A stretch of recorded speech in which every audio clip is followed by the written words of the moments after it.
Electric scooter की दुनिया में आप सभी दर्शकों का स्वागत, वंदन एवं अभिनंदन है। आप सही वीडियो पर क्लिक किए हैं। अगर आपको इलेक्ट्रिक स्कूटर परचेज करना है, खरीदना है, तो इलेक्ट्रिक स्कूटर के फायदे और नुकसान दोनों जानकारी होना बहुत जरूरी है। फायदे के बारे में तो बहुत सारे लोग बताते हैं, बहुत सारे यूट्यूबर बताते हैं, बहुत सारे एजेंसियों वाले बताते हैं, लेकिन नुकसान के बारे में कि इलेक्ट्रिक स्कूटर लेने से हमारे नुकसान कौन कौन से हैं, शायद ये कोई यूट्यूबर नहीं बताता होगा या कोई एजेंसी वाला नहीं बताता होगा। तो सीधी सी बात है कि संसार में कोई ऐसी चीज बनी ही नहीं है जिसमें गुण और दोष दोनों न पाए जाते हों। संसार में ऐसी कोई वस्तु नहीं है जिसमें केवल और केवल अच्छाइयाँ ही हो, कोई कमियां न हो। यहाँ तक कि सारी कायनात में सबसे सुंदर चीज की रचना जो हुई है वो इंसान की रचना हुई है, और इंसान भी कोई ऐसा नहीं है जिसमें 100% केवल और केवल खूबियां पाई जाती हों। जरूर इसमें कुछ न कुछ कमियां भी होगी। गुण और दोष वस्तु और इंसान दोनों में पाए जाते हैं। अब बहुत सारे वीडियो देखने वाले आप दर्शक ये भी सोच रहे होंगे कि भैया फिलॉसफी सुना रहे हो या मेन टॉपिक पर आ रहे हो। हम तो देखने ये आए थे कि इलेक्ट्रिक स्कूटर लेने से नुकसान कौन कौन से होने वाले हैं, और आप तो हमको फिलॉसफी समझाने लगे, फिलॉसफी सुनाने लगे। तो कुछ लोग तो सुनेंगे, कुछ लोग थोड़ा वेट करेंगे, इंतजार करेंगे, और कुछ लोग वीडियो को स्किप कर देंगे, काट देंगे। तो वीडियो को अगर आप काट देंगे, स्किप कर देंगे, तो शायद आपको ये जानकारी नहीं मिल पाएगी कि इलेक्ट्रिक स्कूटर में कौन कौन सी कमियां हैं और लेने से क्या क्या नुकसान होने वाला है। तो मैं विषय को लंबा नहीं खींचूंगा, बात को लंबा नहीं खींचूंगा, लेकिन भूमिका भी बनाना बहुत जरूरी होता है। किसी भी चीज को समझाने के लिए, बताने के लिए एग्जाम्पल का होना बहुत जरूरी है। तो वो एग्जाम्पल मैं आपको दे रहा था। तो आइए मुख्य टॉपिक पर हम लोग बात करते हैं। इलेक्ट्रिक स्कूटर लेने से हमारे नुकसान क्या क्या हो सकते हैं। तो चलते हैं, बढ़ते हैं वीडियो में आगे की तरफ। तो इलेक्ट्रिक स्कूटर लेने के नुकसान के बारे में सुनने के लिए तैयार हो जाइए। पहला और सबसे बड़ा नुकसान, अगर आपके घर में मोटर बाइक नहीं है तो इलेक्ट्रिक स्कूटर आपके लिए उतना फायदेमंद साबित होने वाला नहीं है। क्यों? क्योंकि मोटरसाइकिल से आप अनलिमिटेड पेट्रोल भरवा के अनलिमिटेड सफर का मजा ले सकते हैं, दूर से दूर जाकर के अपनी यात्रा को पूरी कर सकते हैं।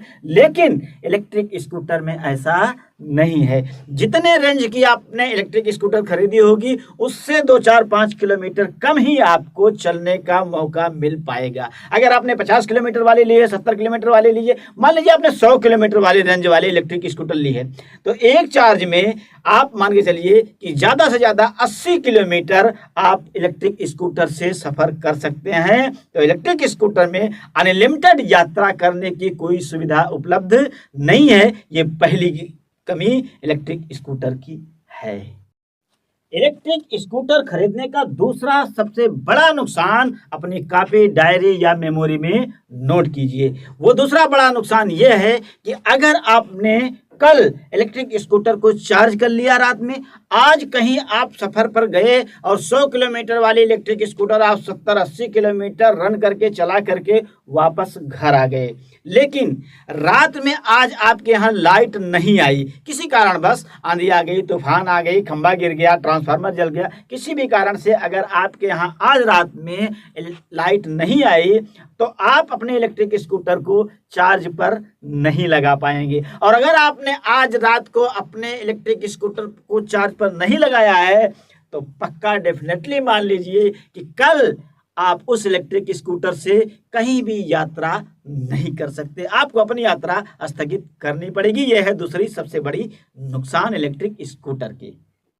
इलेक्ट्रिक स्कूटर खरीदने का अगला नुकसान, अगर इलेक्ट्रिक स्कूटर खरीदते वक्त आपने सही शोरूम, सही एजेंसी का चयन नहीं किया तो संभावना है अगर कोई कमी आपके इलेक्ट्रिक स्कूटर में आ गई तो अगले कुछ दिनों तक के लिए इलेक्ट्रिक स्कूटर से आपकी यात्रा स्थगित हो जाने की संभावना है। क्योंकि हर मार्केट में इलेक्ट्रिक स्कूटर की सर्विसिंग या उसके पार्ट में जाना अभी फिलहाल संभव नहीं हो पाया है। हाँ, मोटर बाइक है आपकी, पेट्रोल स्कूटर है, तो लगभग हर मार्केट में आपको 2-4-6 दुकानें सर्विस करने वाली मिल ही जाती हैं, लेकिन इलेक्ट्रिक स्कूटर सर्विस करने वाली दुकानें हर मार्केट में अभी फिलहाल पर्याप्त उपलब्ध नहीं है। आपको सर्विस शोरूम पर या एजेंसी पर ही मिलनी है। तो जो एजेंसी, जो शोरूम आपको फास्ट सर्विस दे वहीं से आप परचेज करेंगे तो सफल होंगे, अन्यथा इलेक्ट्रिक स्कूटर आपके लिए नुकसानदेह साबित होने वाली है। इलेक्ट्रिक स्कूटर का अगला नुकसान आपकी आधी अधूरी जानकारी है। जी हाँ, आपकी स्वयं की पूर्ण जानकारी न होने की वजह से आप इलेक्ट्रिक स्कूटर में नुकसान उठा सकते हैं।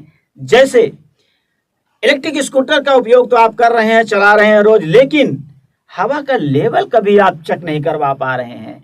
अगर आपके इलेक्ट्रिक स्कूटर में हवा का लेवल कम है तो आप 100 किलोमीटर वाली इलेक्ट्रिक स्कूटर 50-60 किलोमीटर से ज़्यादा नहीं चला पाएंगे। और मान के चले हैं कि हम तो 30 किलोमीटर 40 किलोमीटर पर जाएंगे और 40 किलोमीटर आएंगे, 70-80 किलोमीटर आराम से चले जाएंगे, चले आएंगे, लेकिन हवा का लेवल अगर आपके स्कूटर में सही नहीं है तो आप 80-100 किलोमीटर नहीं जा पाएंगे। हालांकि ये ट्यूबलेस टायर होता है इसलिए पता नहीं लगता है कि हवा कम है या नहीं है, लेकिन आपको अक्सर अपने इलेक्ट्रिक स्कूटर का हवा चेक कराते रहना है। आधी अधूरी जानकारी इलेक्ट्रिक स्कूटर में नुकसान पहुंचा सकती है। इलेक्ट्रिक स्कूटर की इतनी सारी कमियां मैंने गिना दी है कि हो सकता है आने वाले समय में कंपनी वालों का फोन आ जाए कि आप इलेक्ट्रिक स्कूटर की खूबियों के बारे में बता रहे हैं, गुण के बारे में बता रहे हैं, अच्छाइयों के बारे में बता रहे हैं या उसकी कमियां गिना रहे हैं। लेकिन मैं एक यूट्यूबर भी हूँ, शोरूम के साथ साथ इलेक्ट्रिक स्कूटर बेचने के साथ साथ एक यूट्यूबर भी हूं, तो मेरा उद्देश्य है कि आप तक सही जानकारी पहुंचाना।